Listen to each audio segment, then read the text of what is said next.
Hello, Alex Sasser here, hosting another episode of Touching Lives with Dr. James Merritt. We are so glad you tuned in today and want to make you aware of some great resources available from this ministry. The free Touching Lives app is available on both Apple and Android smartphones and through the Amazon App Store, Roku, and Apple TV. Go to touchinglives.org/apps to learn more. Next, start your day in the Word of God using the daily devotional email from Touching Lives. You can register right now at touchinglives.org/devotionals to begin receiving your daily email. And finally, be sure to sign up for Dr. Merritt's monthly Bible teaching letter. This letter is delivered for free in print right to your mailbox each month. Go to our website at touchinglives.org/letter to register today. Thank you again for joining us, and now here is today's sermon from Dr. James Merritt. Well, I want to say good morning to those of you who are at our Sugarloaf campus, those that are watching online, those at our Mill Creek campus, those who are watching by TV. Thanks for being a part of us today. I want to begin today, and I don't do this too often, but I want to ask you a personal question, and it really is a very personal question. The question I want to ask you is, have you told a lie to anyone in the last week? Now, think it through. Think through the week. You know, maybe you told a lie at work, told it at home, on the phone call with your mother-in-law. And just ask yourself honestly, can you really say that you have been in a lie-free week? Now, if you're one of those people who said, nope, I hadn't told a lie this week, you probably just lied. Because the truth of the matter is, the average person in America tells 13 lies every week. Every week. 2 a day. Matter of fact, I've got a book in my study. It's a fascinating book. The title of it is Everybody Lies. And it was written by an Ivy League educated former Google data scientist. And what he did was, he went on the internet, he went to social media, he went to all these different venues where people give information. He studied billions and billions and billions of pieces of data. And here's what he discovered. He discovered everybody lies. And he discovered that a lot of what we believe is right is really dead wrong, because people not only lie, they lie to everybody. They lie to their friends, they lie to their doctors, they lie to their pastors, they lie to their family, they lie on surveys, they even lie to themselves. I read the other day about a man that was standing on a street corner with a dog, and he was holding up a sign and it said, "Talking dog for sale, $10."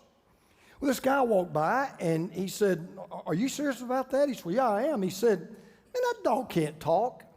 And just as he said that dog can't talk, the dog looked at him and said, "Sir, please buy me. Please." He said, "This man is mean to me. He never takes me for walks. He hardly feeds me. He keeps me locked up in a cage all day long. I cannot stand being with this man another second. Would you please buy me?" Well, the guy looked at the dog's owner and he said, "That dog really can talk. Why are you selling him for just $10? And the man said, "Because all he does is lie." Now, we're living in a world today where, frankly, lying is common. Lying is practically expected. It's kind of the way we do business. And it's part of the reasons why we started a series last week that we're calling Mirror Image. If you're here for the first time or you missed last week, we're talking about character. And what we said was this: imagine you had a mirror that would show you not what you look like on the outside, but what you look like on the inside. Imagine you had a mirror that would not reveal your reputation, it would reveal your character. And we said, what would you see? What would your heart show? We began by saying last week that the foundation of character is integrity. And integrity is simply doing the right thing at all times and all places, regardless of what it costs. Well, we're going to build on that foundation, and today we're going to learn that the very first fruit of integrity is honesty. Now, you can have integrity, but you cannot have it without honesty. But at the same time, integrity is more than just honesty. You can be honest, but not have integrity. You rob a bank, you get caught, and you honestly say, I robbed the bank. You're being honest. Your integrity is greatly in question. And today we're going to look at one of the lesser known figures in the Bible. As a matter of fact, when I read about this man, I'm shocked that we don't know more about him. I'm shocked that a lot of you probably have never heard about him. Probably many of you have never even read about him, and yet, without question, he's one of the most prominent people in the Bible because he was known for one thing: his honesty. I'm going to tell you who he was, and a lot of you are going to go, never heard of the guy. His name was Samuel. There are actually 2 books in the Bible that are written by him, and they're titled with his name. And frankly, he's one of those unsung heroes in the Bible that deserve a bigger name on the front page of the paper. He deserves his name to be in lights. He deserves his name to be well known. He deserves to be talked about. He is one of the greatest men that we know very little about. I'll tell you why. In the game of baseball, if you like baseball, I'm a 3-sport guy. I like football, baseball, basketball. So most of the time, I'm pretty happy. I'm not one of these people, if you like football, you jump off the cliff after January or whatever. No, I just moved from football to baseball, basketball. I love all 3, but I do love baseball. And if you know anything about baseball, scouts are always looking for what they call 5-tool players. They're looking for players that can do 5 things excellently. They're looking for players who can run, who can throw, who can catch, who can hit for average, and hit for power. They make the most money because there are very few of them in the history of baseball. There have been very few 5-tool guys. For example, if you know anything about baseball, I'll give you an example. Willie Mays was a 5-tool guy. Willie could run like the deer, was the best center fielder probably who ever played, could catch anything. He had a cannon for an arm. He hit over 300 almost every year, and he was a great home run hitter. He was a 5-tool guy. Well, in the Old Testament, there were 5 different positions that a person could hold, 5 different offices that a person could fulfill. Here were the 5. You could be a seer, you could be a priest, you could be a judge, you could be a prophet, or you could be a military leader. Now, the reason why that's such a big deal is there's only one man in the entire Old Testament that held all 5 of those offices, and his name was Samuel. First of all, he was a seer. Now, you say, well, what is a seer? Well, a seer is a person who sees. We get the word seer from that. And when you think about a seer, you may think about like a psychic or a medium, but that's not what a seer was. A seer was someone who had visions. He had dreams, and they always came from God. And God would not only give this seer a vision or a dream, he would give the seer the ability to interpret that dream so everybody know what God was saying through those visions. Then most of you are familiar with a priest. A priest was a religious leader of the people. He was the intercessor. He was the go-between. He made sacrifices for all the people because of their sins. And then after Israel entered into the promised land, before they selected their first king, for over 300 years they were ruled by judges. Now, a judge in the Old Testament is not what you think about. A judge in the Old Testament was not someone that adjudicated cases and decided who was guilty and who was innocent. A judge was kind of like a Marvel superhero. What would happen was, for 300 years, the nation of Israel, they'd go in cycles. They'd walk with God, then they'd forget God. They'd walk away from God. They'd disobey God. They would get into trouble. Other nations would begin to try to take them over. And a judge was kind of like the guy that came in on the white charger. He would gather the people together. He would tell them to come back to God. He would lead them into battle if he had to, and he would restore them into a right relationship with God. Then you had the prophets. A prophet was the spokesman for God. His job as the prophet was to do what I'm doing right now. Teach people and preach to people. Tell them the truth of what God said and reveal to them what God would want them to do. And then finally you had the military leader. He was a commander. He would lead the troops into battle. He would defend the nation, protect the country. Samuel is the only man in the entire Old Testament that fulfilled all 5 of those roles. He was, you might say, a spiritual superstar. He was by far, he was the man. But that is not what set Samuel apart. This is kind of the amazing thing. That is not what makes Samuel's star shine so brightly. What elevated Samuel, what lifted Samuel up, not just in the eyes of the people, but in the eyes of God, was one thing. He was a man of absolute, unfailing, uncompromising honesty. I mean, truth was his middle name. And what distinguished Samuel was not the high position that he held, but the honest person that he was. We're going to study him today, and if you brought a copy of God's Word, I'm going to make this very easy. Go to the 9th book of the Old Testament, okay? You just start in Genesis, go 8 books over, you'll hit Samuel. Or, if you don't even know what this is, go to your iPhone or go to your pad and just Google 1 Samuel. We're in 1 Samuel chapter 3. Now, let me kind of tell you what's going on before we get into this story. Israel has chosen a king. They had a king. His name was God. They had the best king that you could ever hope to have for, but they got tired of having God as their king. They looked at all the other nations around, and everybody else had a king. They said, we want to be like everybody else. We want our own king. We want a king with flesh and blood and eyes and ears. We want a king we can look at. We want a king that we can approach and go to. We want a king with a crown and a throne. So God gave them their wish. God gave them a king. Samuel now knows his time is over. They've got a king. It's time for him to exit the stage. He's about to give his farewell address. But before he leaves, he wants to set the record straight about who he was, how he had lived, and all the things that he had said. Because when he died, he wanted 4 words on his tombstone: nothing but the truth. And when you read about Samuel, he actually does us a favor. He teaches us what honesty looks like in the mirror. If you were to look in the mirror and you were to see an honest person, this is what would be true about you, all right? First of all, honesty means that you speak truth with your lips. Honesty means you speak truth with your lips. Now, before we get to Samuel's farewell address, that's a few chapters over here. We'll get there in just a minute. You got to go all the way back to when Samuel was a boy. And let me tell you kind of his biography. Samuel was a miracle. His mother was Hannah. She could not conceive. She tried and tried and tried. She and her husband, she could not conceive. She begins to ask God to give her a child. God hears her prayer. God allows her to conceive. Samuel is born. She is so excited about having a little boy, and she's so grateful to God, and she so understands that except for God, she would have never had a child. She does something wonderful. She says to God, you've given him to me. I'm going to give him back to you. So she dedicates Samuel to God. And she says, you're going to serve God all of your life. So she takes Samuel, and he's just a little boy. She takes Samuel to the temple. The high priest, his name was Eli.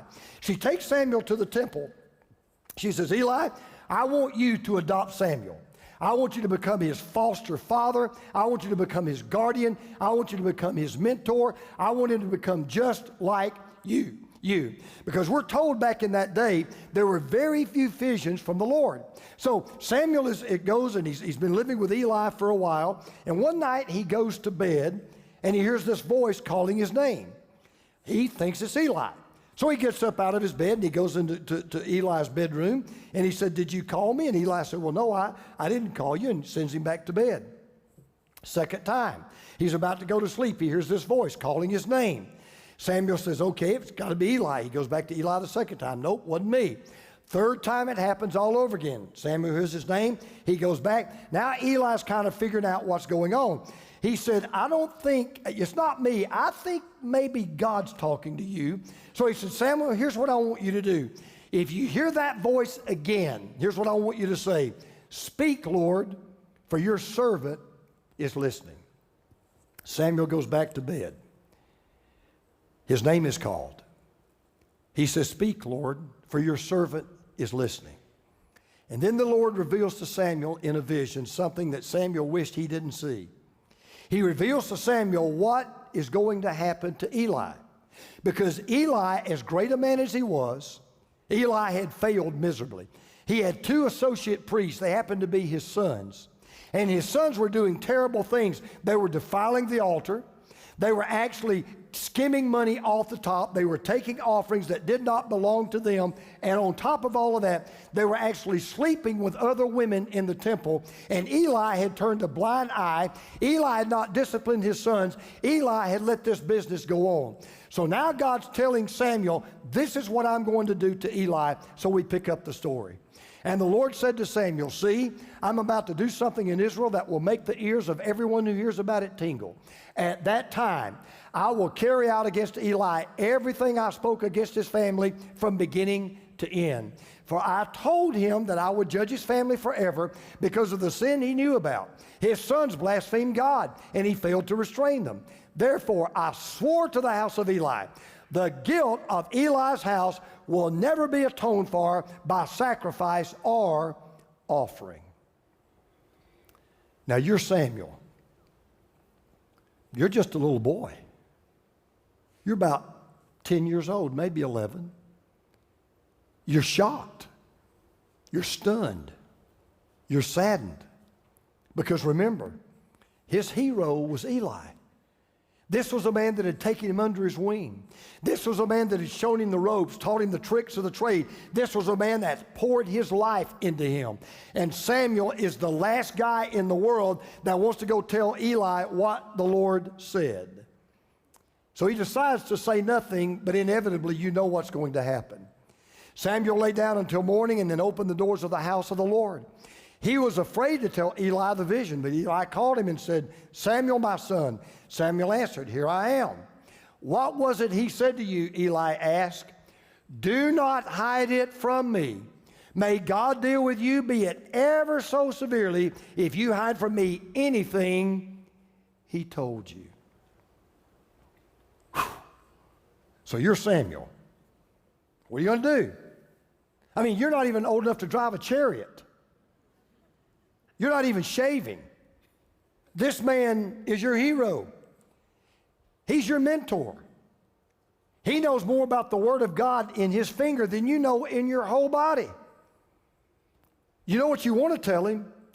We're going to Disney World. But he can't do that. He wanted to. He wanted to lie. And by the way, keep this in mind, even though he's a little boy. This is a test for Samuel. Because now he's heard the truth. He has seen the truth. He knows the truth. Now the question is, will he tell the truth? The whole truth. And nothing but the truth, so help him God. Because even though it will be tough and difficult, he's got to make a decision. Do I want to tell Eli what he wants to hear? Or do I want to tell Eli what he needs to hear? Now, I'm going to take a little break from my notes here for just a second. I'm going to just say one thing, and just in passing, and I'm not thinking of anybody or any church or anything, and I'm not throwing rocks at anybody. I just want to kind of advise you of something. There are only two kinds of churches in the world. There are churches that you can walk into, and they'll tell you what you want to hear. And there are churches that you walk into, and they'll tell you what you need to hear. And I don't say this to brag, and I don't say with any arrogance whatsoever, but if you're a guest of ours, you just need to be apprised of this. You come to our church, you're going to hear what you need to hear. You're going to hear what God says to hear, whether it's about abortion, or homosexuality, or fornication, or immorality, or profanity, or pornography, or whatever it may be. We're going to tell the truth, the whole truth, and nothing but the truth. And the simple reason for that is one day, this guy right here is going to stand before God, and God's going to measure me by one thing, by every word I've ever said on any platform I've ever been on. And here it is. James, did you always tell my truth, the whole truth, and nothing but the truth? So Samuel's being tested right now. Okay, Samuel, what are you going to do? Well, the next verse says it simply. So Samuel told him everything, hiding nothing from him. Then Eli said, he is the Lord. Let him do what is good in his eyes. Samuel never forgot that all of his life. He never forgot not Eli's pain, but his own. But God was teaching him at a very early age, Samuel, honesty is the best policy. It is the best policy. God is a God of truth. And when you tell the truth, here's what God promises. It may not be easy. It may be hard. It may be painful, but I will stand with you. Because when Samuel does what Samuel should have done, and he tells Eli the truth, here's the very next verse. Listen to this. The Lord was with Samuel as he grew up. He let none of Samuel's words fall to the ground. And all Israel from Dan to Beersheba recognized that Samuel was attested as a prophet of the Lord. This is a 10-year-old, an 11-year-old boy, and all of a sudden, word spreads like wildfire.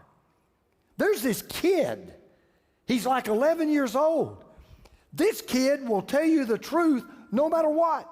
He'll say exactly whatever that God tells him to say, even to the point that now he is officially recognized by the nation as a real bona fide prophet. And from that point until he retired, until he died, here's what everybody said. You got a problem with your marriage? You got a problem with your finances? You got a problem with your kids? You got a problem with your business? You got a problem with your morality? You got a problem with how to do your taxes? Samuel's your go-to guy. He will tell you the truth, the whole truth, and nothing but the truth. He always speaks the truth with his lips. Now, I've not told you anything you don't know. You say, sure, that's what honesty does, but that's where too many people stop. Because now honesty not only means that you speak truth with your lips, honesty means that you show truth through your life. Because this is really about to get a lot deeper and a lot better. Now we're going to fast forward about 40 years. Samuel is about maybe 50, 55 years old. His ministry is coming to a close. Israel now has a king. It's time for him to exit the stage. It's time for him to move on and go do something else. But before he does, he wants to say a final goodbye to the nation that he served for 40 years. So we're in 1 Samuel 12. We pick up the story. Samuel said to all Israel, I've listened to everything you said to me. I've set a king over you. Now you have a king as your leader. As for me, I'm old and gray, and my sons are here with you. I've been your leader from my youth until this day.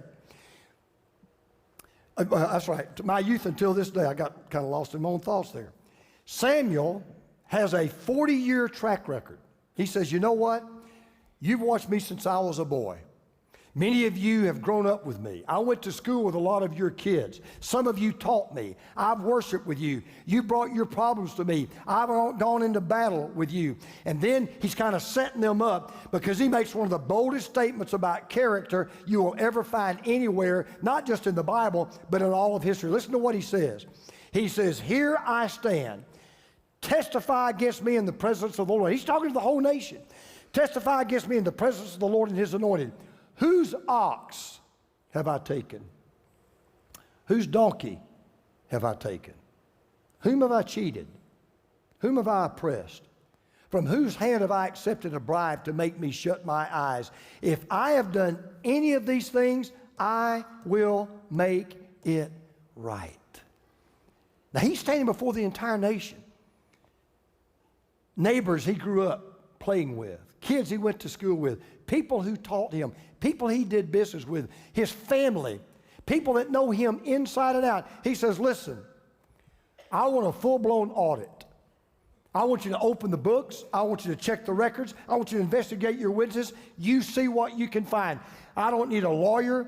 I don't need an attorney. I don't need a mediator. I don't need an arbitrator. I'm not equivocating. I'm not hesitating. I have been honest every day in every way all of my life. And he says, I'm giving you right now carte blanche. I defy anyone to prove I've deceived, I've deluded, I've defrauded anybody.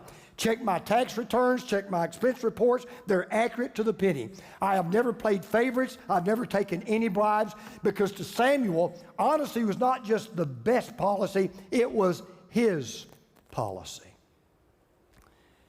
Now, I just have to say this. Wouldn't it be great if every politician that retired from office could make that statement? I mean, wouldn't that be just... I got to tell you this. There was a bus full of politicians, and they were speeding down a country road, and the driver lost control and crashed into a tree. Well, the farmer who owned the field heard the bus crash and ran outside and went over to investigate. And he dug this big hole and he buried all these politicians. Well, a few days later, the sheriff drove by and he saw this overturned bus and he said, hey, we've been looking for a busload full of politicians. He said, is that the bus? He said, well, yeah, it is. And he said, well, where are all the politicians? He said, well, I buried all of them. He said, well, were they all dead? He said, well, some of them said they weren't, but you know how politicians lie. So, now, if you're a politician, be cool, I'll vote for you. Listen, the truth of the matter is not all politicians lie, but some do. Not all pastors lie, but some do. But what Samuel wanted them to know was this. This is one politician that's never lied to you. This is one priest that never lied to you. This is one prophet that never lied to you. This is one judge that never lied to you. I never told you a lie. This was one that didn't. So what was the conclusion? He said, okay, you're the judge, you're the jury, give me your verdict. Listen to what they say. This is awesome. You have not cheated or oppressed us, they replied. You have not taken anything from anyone's hand. Samuel said to them, the Lord is witness against you, and also his anointed is a witness this day, that you have not found anything in my hand. Samuel stands before his people and he says, listen, I'm retiring. I'm out of here. I don't want a gold watch. I don't want a framed certificate. I don't want a trip to Disney World. I'm not even looking for a pension. Here's what I do want. I want a divine certification, and I want everybody here to sign it, that I've been a man of honesty and my integrity. And I want to tell you, when I read that, when I was preparing this message, I thought to myself, is there anything better? Is there anything greater? Is there anything higher than ending your career and ending your life where you have so walked with God that nobody can find anything about you? Nobody can say anything negative about you. The IRS can't touch you. The FBI can't touch you. The CIA can't touch you. Your own family can't touch you. When people say, you know what? You didn't just talk the talk, you walk the walk. That's what honesty does. You speak truth with your lips. You show truth in your life. But then there's one last thing. Honesty means you share truth in your love. Now, let me tell you why this is so important, because we kind of stop at the first two things. See, there's a method to Samuel's madness. Why do you think Samuel is doing this? Why do you think Samuel's really getting the people to tell him what everybody already knows anyway? Do you think they didn't know he was honest? Do you think he didn't know that they knew he was honest? Of course. You say, okay, then why did he do it? Was he trying to get a pat on the back? Was he trying to get people to brag on him? Absolutely not. He's setting them up. Because he's forced them to admit, so you will agree, I'm honest. You will agree, I've never done anything but tell you the truth, the whole truth, and nothing but the truth. You will agree that if I tell you something, you can take it to the bank. You will agree that if I tell you something, you can absolutely believe it and you can absolutely live by it. And they're all saying, absolutely, we know you always tell us the truth. And then he says, wonderful. Because I'm about to tell you more truth and you're not going to like it, so just sit down and buckle up. Let me just stop right here and just as an aside. The reason why he's about to tell them what he's about to tell them is because he loves them. And I have a question I want to ask every one of you in this room, and you've come to know the truth called Jesus Christ. You've come to believe the truth that we call the gospel. Here's my question. Do you love people enough to share that truth with them? Do you love people enough to share that truth with them?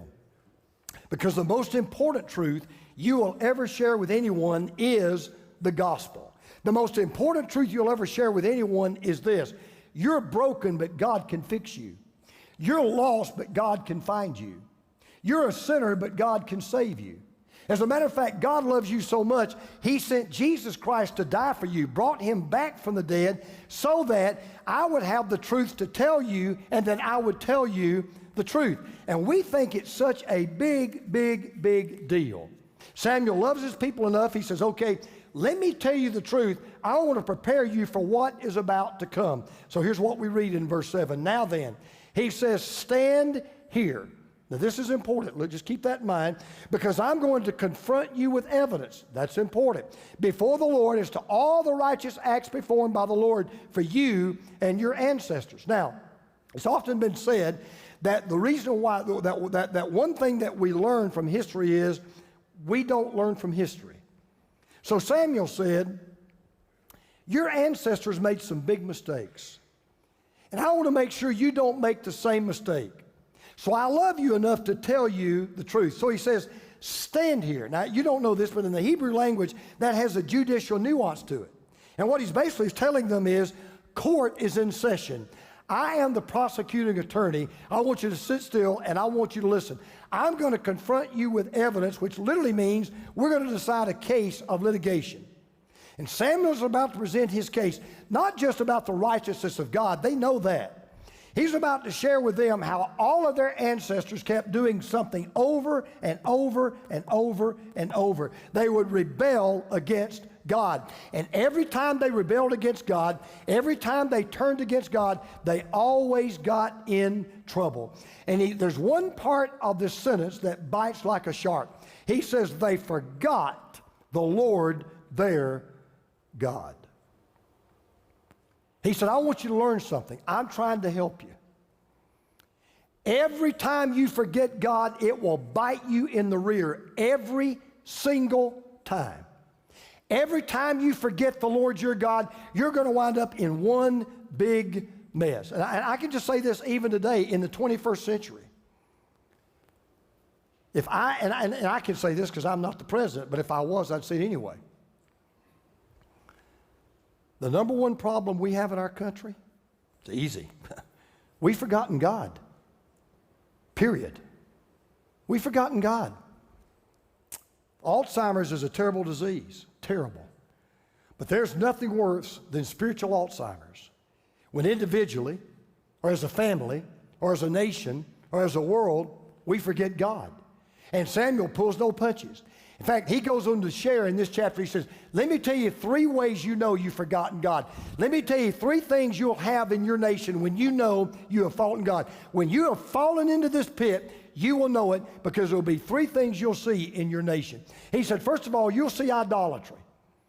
You'll forget God and you'll turn to some other God. It may be money, it may be success, it may be popularity, it may be sex, but you'll know it when in your nation you forget God, you turn to idolatry. And then he said the second thing you'll see is immorality, particularly sexual immorality.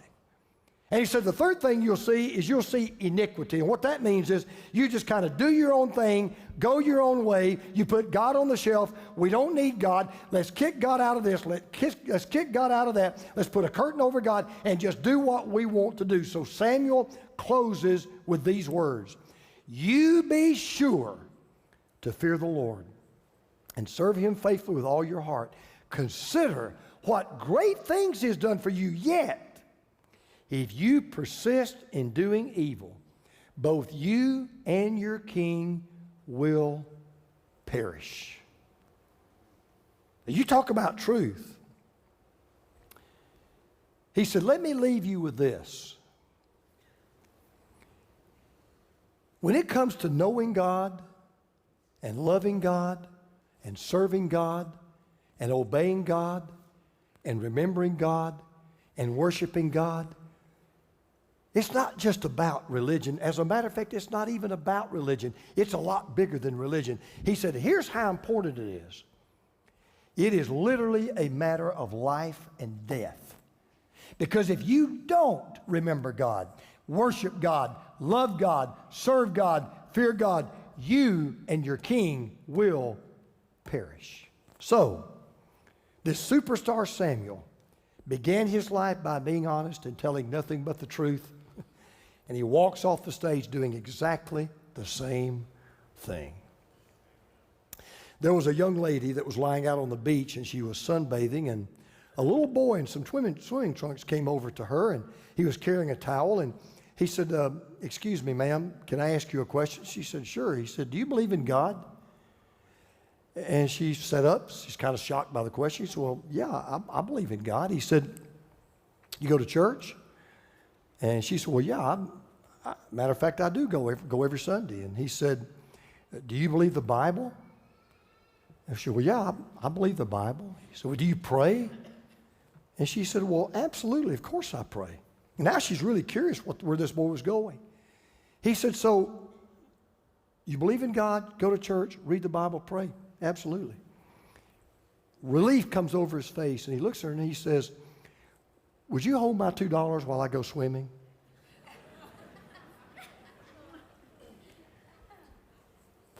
That little boy was looking for an honest person. So is God. God's looking for honest people. God's looking for people who will be honest whether anybody's looking or not. God is looking for people who will tell the truth even when it's not popular. People who will keep their promises even if it costs them everything they've got. People whose word is their bond. Why? Because when He speaks, He doesn't tell anything but the truth, and neither should we. We are so glad you tuned in here on the Touching Lives digital channel, and we hope you enjoyed the sermon today. Be sure to click and follow this page, and feel free to leave any comments below. We'd love to hear your thoughts from today's message. And finally, I am so pleased to announce that Dr. Merritt will be returning to Africa in November of 2020 for another Serve and Safari tour of Kenya. This life-changing trip combines mission work in one of the poorest parts of Kenya, plus a once-in-a-lifetime safari in the beautiful Masai Mara National Park. Learn more at touchinglives.org or email us at info@touchinglives.org to request a free brochure. Thank you so much for watching today. I'll see you right here next time for another episode of Touching Lives with Dr. James Merritt. Touching Lives, teaching people everywhere who Jesus is and why they need Him. This program is sponsored by Touching Lives Ministries and is made possible by the grace of God and your faithful prayers and gifts.